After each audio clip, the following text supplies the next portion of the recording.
Laptop বা computer open হওয়ার পর কিভাবে রিফ্রেশিং করতে হয় আমরা মোহাম্মদ আরাফাত হোসেনের কাছ থেকে আমরা দেখে নেব।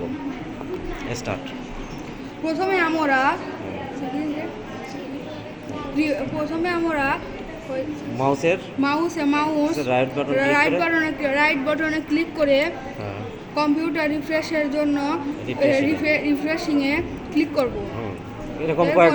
এরকম কয়েকবার করব। আরো করো আস্তে আস্তে করো, সমস্যা নেই।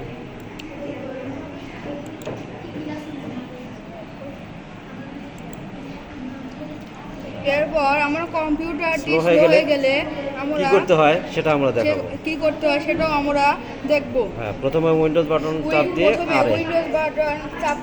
আর তারপর কি আসবে?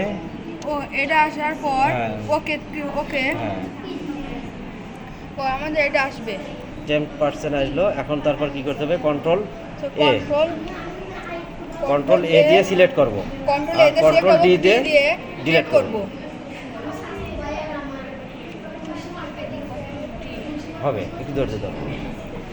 তারপর এগুলো না গেলে কয়েকটি যখন থেকে যাবে আমরা স্কিপ করে এখান থেকে বের হয়ে আসবো। তারপর নতুন করে আরেকটা করবো আমরা। আরেকটা করবো। আর উইন্ডোজ আরে ক্লিক করো, কেটে দেন এটা। কেটে দাও। তারপর আমরা উইন্ডোজ আরে আবার ক্লিক করব। তারপরে আমরা আবার ওকে ক্লিক করার পর উইন্ডোজ আরে ক্লিক করো। করলাম। আচ্ছা, তারপর ওইখানে ড্রপ ডাউন বাটন থেকে কি চেঞ্জ করতে হবে? এই যে এখানে ড্রপ ডাউন বাটনে চাপ দাও।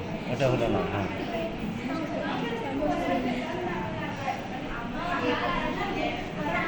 ওইখানে এই যে উপরে ওটা ব্রাউজার কেটে দাও। এই যে ড্রপ ডাউন বাটন। হ্যাঁ, তারপর প্রিফেস নিয়ে ওকে ক্লিক করব। কন্টিনিউ।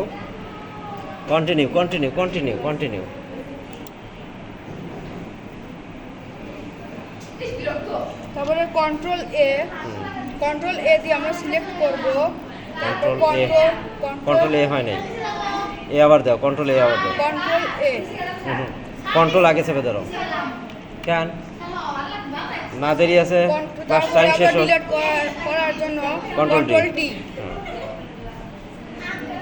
তারপরে ও কিছু থেকে গেলে তার জন্য আমরা স্কিপে চাপ দেবো।